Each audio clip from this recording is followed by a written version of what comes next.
Hello, everyone, and welcome back to DASCO Up for Discussion, where we talk about all things Down syndrome. I'm your host, Sarah Soell, and joining me is Kathy Trout. Welcome back, Kathy. Hello. Today, we're going to talk about medical diagnoses in the Down syndrome community. Now, this episode is not meant to scare you, but rather to empower you with information. We're here to help you understand what to watch for and how to better support your loved ones with Down syndrome through their lives. That's right. As part of understanding these medical needs means staying updated on the latest research. One exciting program doing just that is called the INCLUDE program, which stands for the investigation of co-occurring conditions across the lifespan to understanding Down syndrome. So the INCLUDE project was launched in 2018 at the direction of Congress. It's all about conducting research on critical health and quality of life needs for individuals with Down syndrome. Since its launch, the INCLUDE project has supported vital work advancing research in both Down syndrome itself and related conditions that impact individuals with Down syndrome. So through this project, researchers are looking at conditions that affect not only Down syndrome community, but the general population, so such as Alzheimer's disease, dementia, autism, cataracts, celiac disease, congenital heart disease, diabetes, you name it. It's important to know that individuals with Down syndrome have a higher incidence of some chronic or life-threatening conditions. But they are also surprisingly protected from other conditions. That's why this research is so important. It's basically to help us understand these patterns and how to address them. Another key part is ensuring that individuals with Down syndrome are included in clinical trials. Historically, this has not happened, but it's essential in order to properly study and address these diseases and conditions that disproportionately impact them. That's why the INCLUDE project is considered such an effective and progressive step forward in Down syndrome research. It's helping researchers discover more about the unique needs of individuals with Down syndrome and is supporting clinical trials that can lead to better treatment and care options. So as we talk about these many medical diagnoses today, just know there is hope. There is a growing community of researchers and advocates working tirelessly to improve both the health and outcomes and quality of life for individuals with Down syndrome. And with that, let's get down to the basics.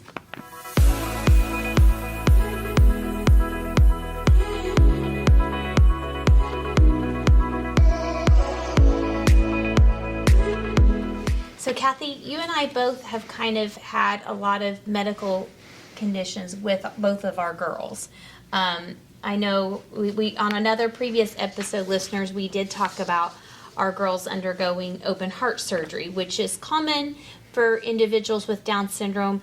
I think the research states that it's like 50%, but I think it's more because almost every new baby that we get, they have some type of hole in their heart or some type of heart defect. So with that being said, just, what was your experience in diagnosing the heart condition? How did you go about that? So ours was diagnosed at birth. Her APGAR was a 9.5, and then very quickly within the first couple of hours, she was transferred to the NICU. She was having some breathing issues, and they were able to figure out there was a heart issue. She had an ASD, a VSD, and a PDA, so all heart conditions, and had to have surgery within. She was 5 weeks old when she had heart surgery. Yeah. Kirsten the same.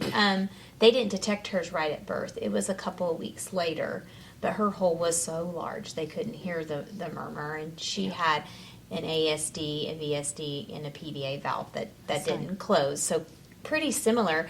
And I share that with families because I always say just get the heart check, just double check and make sure. And actually we were joking on another episode the other day with Eileen that's coming up, that we wish everybody could just have our kids could just be scanned first from head to toe, and just check everything to make sure it's all there and it's all working properly. And of course, that's expensive and that's not going to happen.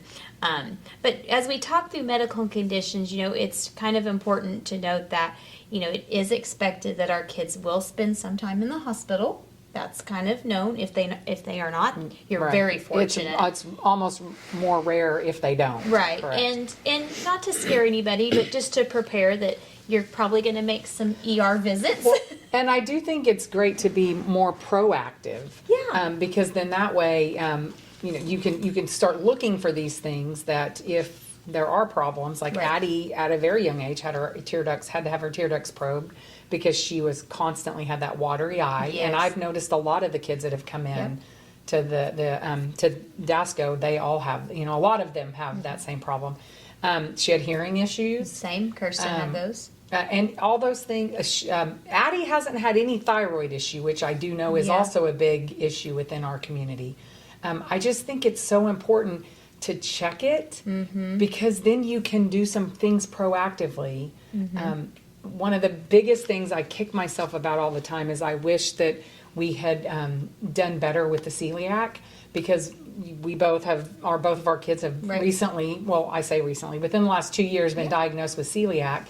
And I think I would have done things differently for her if I had known that she had celiac or, so I really think it's so important to be proactive and educate yourself on what are some of the things that might be done, not to be worried about it or Right. not to stress about it, but just to say, hey, have you checked this kind of thing. Right. So. I know, and on the podcast that's coming up with Eileen with Sooner Start, we talk about, first 3 months, so important. Get those hearing, Absolutely. those ears checked.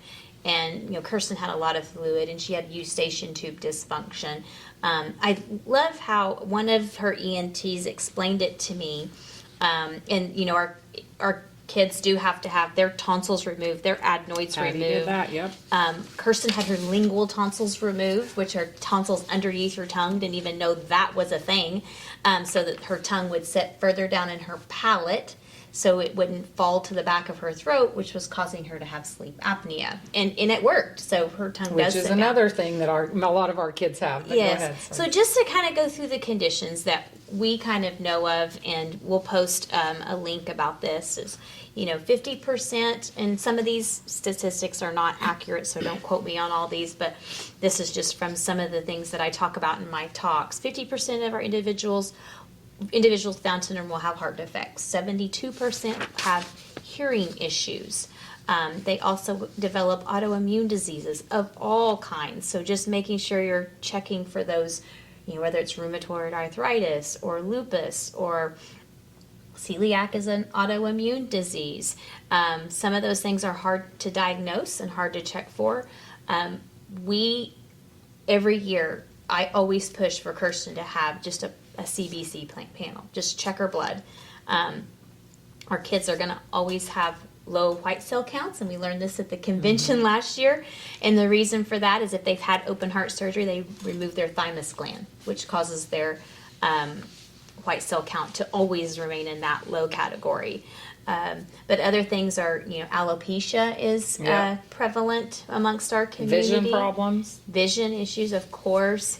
And then just the low muscle tone. Yeah. We all know that. They all have it. Some have better muscle tone than others. Yeah, but- Kirsten doesn't have a lot of it, really. No. She is a little bit, she's got a lot of very good balance and She control, which typically doesn't go along with, Mm-hmm. because Addie does not. She is very I hypertonic. attribute that to and- horseback riding, but Well, that might be Yeah, for but- another. But Addie did it too. Addie did horseback riding Yeah, too. I did. But she didn't stick with it as long Yeah. as Kirsten did. But- So that's a really good point. A lot of these things and these conditions that our kids get, if you really pour in that early intervention or just consistent intervention, it helps tremendously. And we have a list, so we're happy to share that, for our new parents out there that you're going to the pediatrician for the first time. You're like, what do I do? What do I ask for? Just ask that these top things be checked periodically or annually. I mean, sometimes it's as simple as a blood test,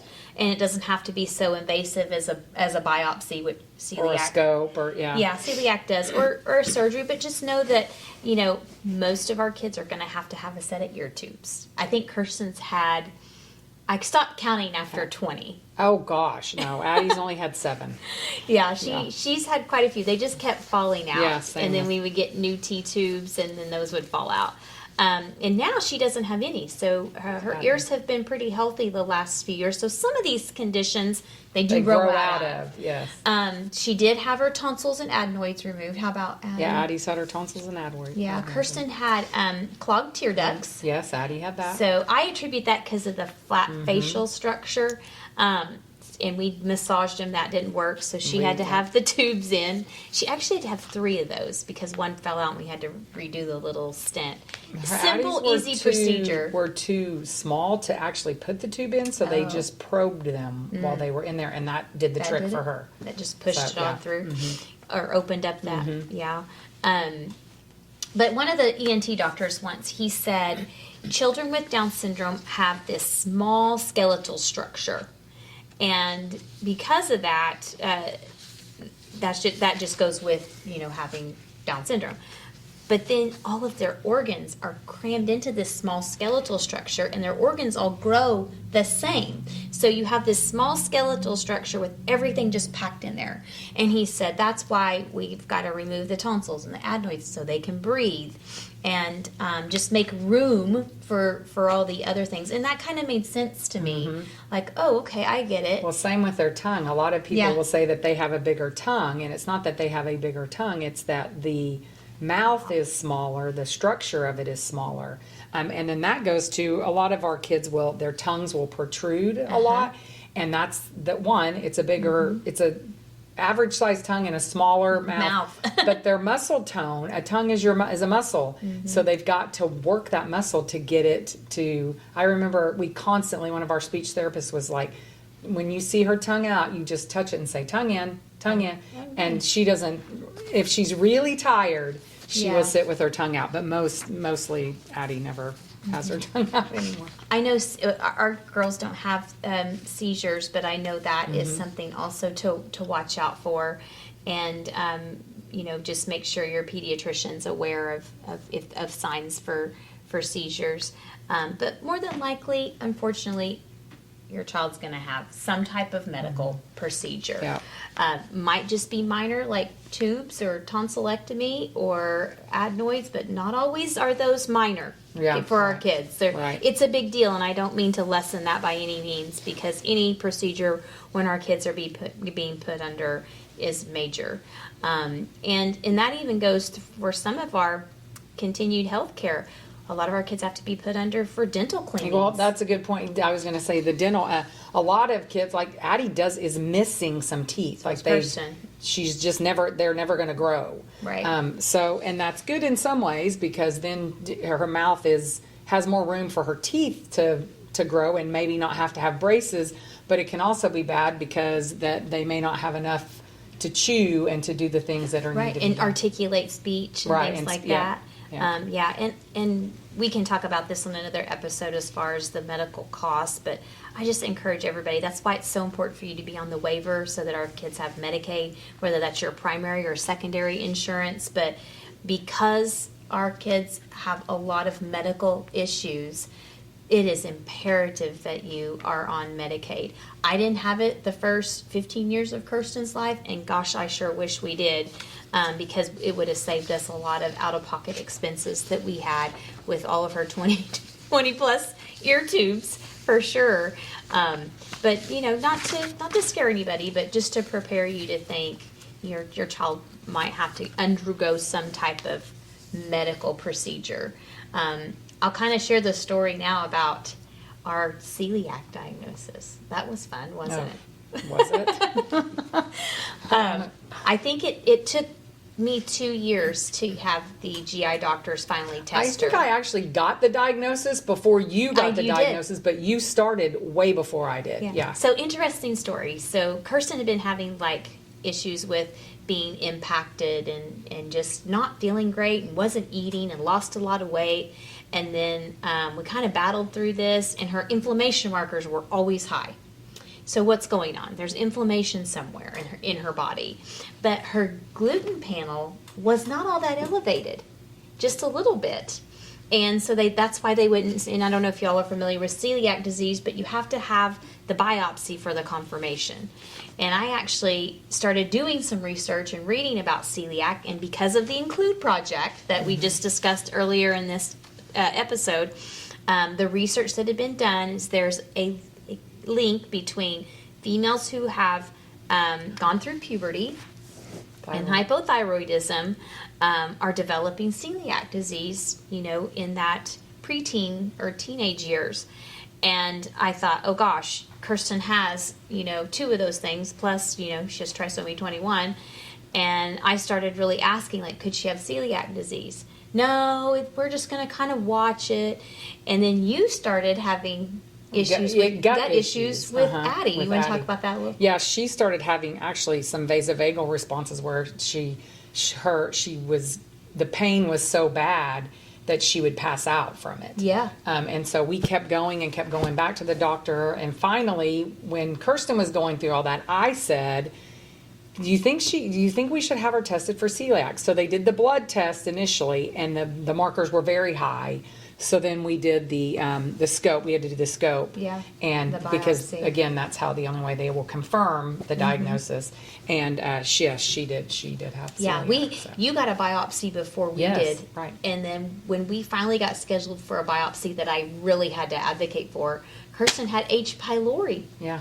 So we had to get the under control intestine first. all Yeah. under control before they could even think about the gluten allergy, which then took another year for them to diagnose her. And you can't be not eating gluten Right. and then get the diagnosis, because it will give you a false negative. Right. So unfortunately, they have to keep eating gluten and keep being having the sick. symptoms in order to get the test. And But Kirsten's symptoms were completely different within Addie's, from completely Addie's. different. And that's what I keep telling everybody. Everybody's different. And especially kids with Down syndrome, they just respond differently Yeah. to every medical situation.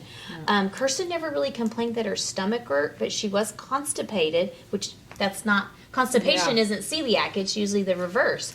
And she just didn't want to eat. I think there was some just upsetness that she had, but she couldn't really tell me where Right. anything hurt. So She kept saying it was in her back sometimes. yes, When she yeah, would say and they that, were and treating so- her for GERD. Yeah. And I was like, I think there's something more than just GERD for this child. But this all started because I took her to the endocrinologist, and I just happened to say, he's like, well, is there anything else you're concerned about? And I said, well, she just has this weird cough that she does all the time. It was just kind of a gassy all the time. Yeah. And he was like, oh, well, let's get her with GI, and maybe she just has like esophagitis, just some inflammation in the esophagus. I'm thinking, okay, no big deal.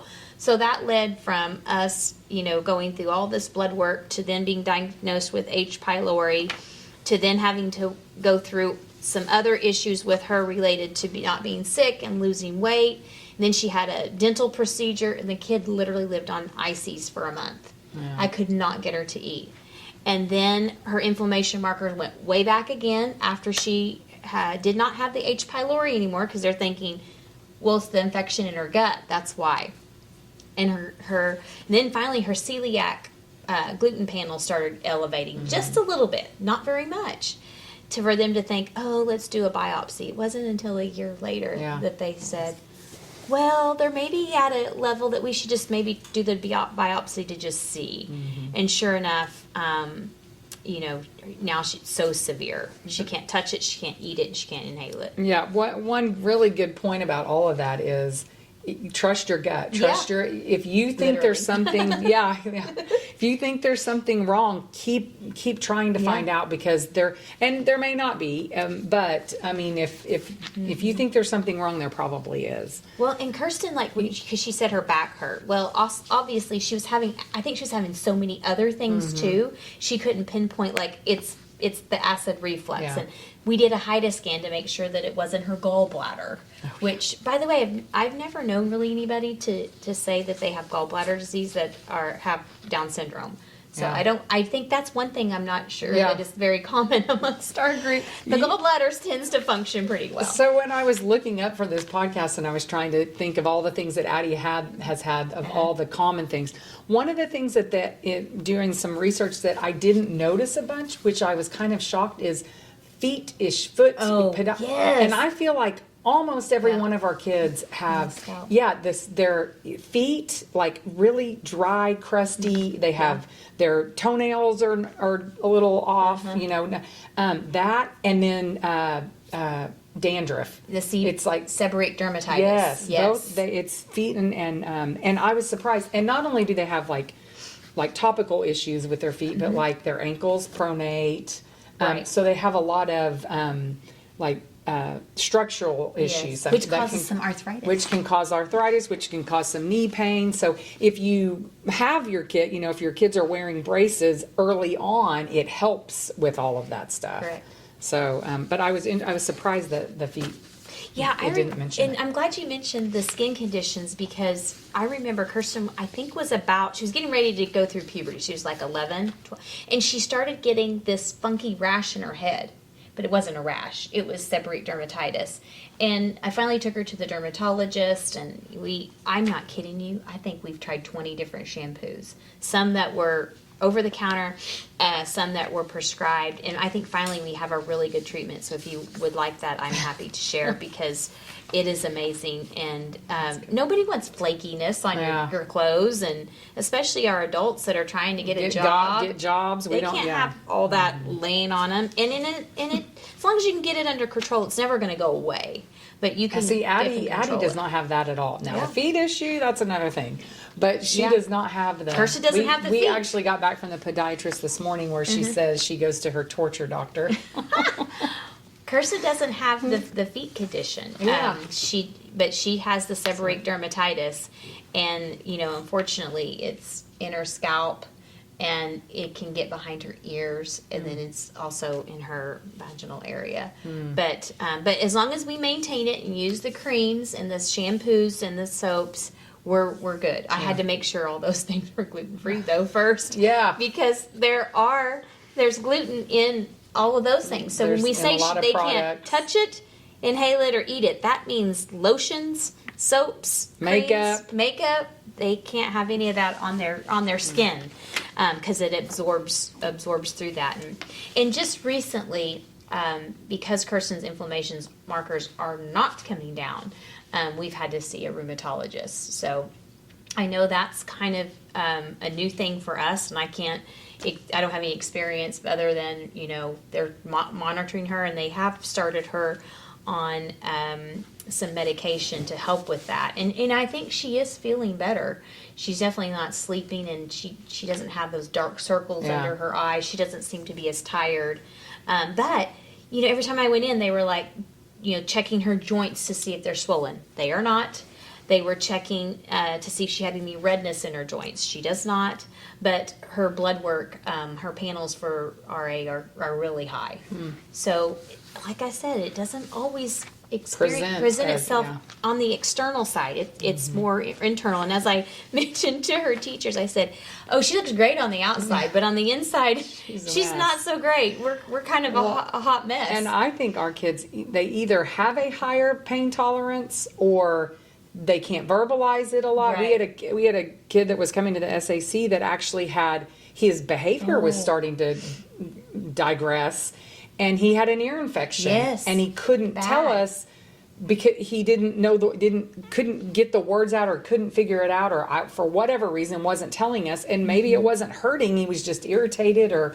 But once they figured that out, his behavior came back. So some of these ailments can also result in some behavior issues, unwanted behavior issues. That's where you're going back to, follow your gut. Yeah. Because if your kids are acting differently Yeah, or if there's out a of change.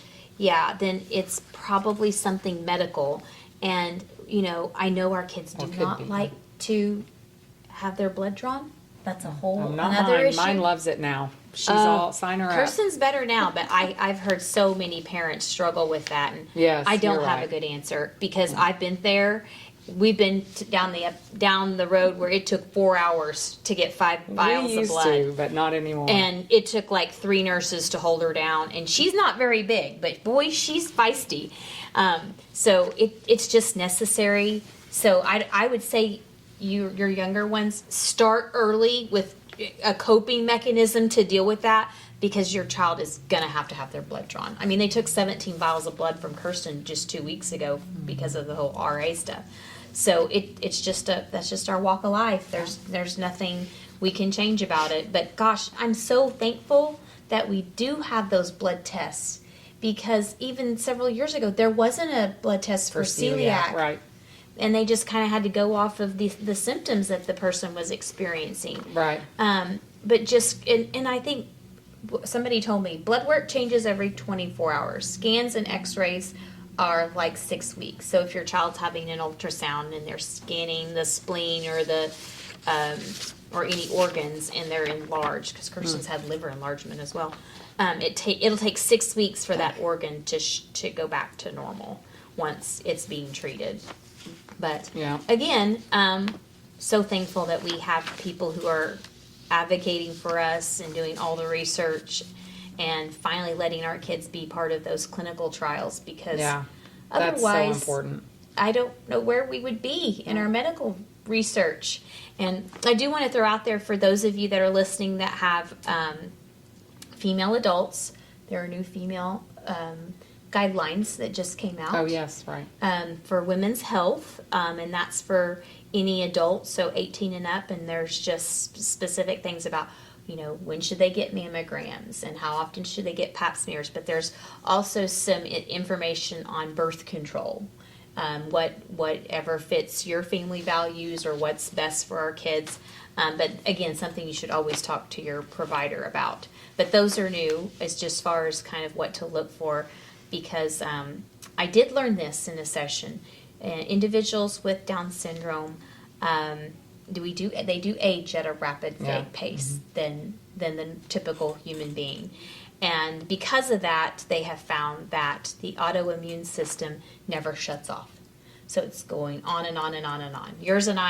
Ours will kick in when we have a cold virus. Sick, or have something to fight off. Yeah, and it'll fight it off. Theirs is on all the time. So imagine a car running all the time. Yeah. And it's eventually going to die out. I guess. Yeah. So they figure. So how do we slow down that autoimmune system?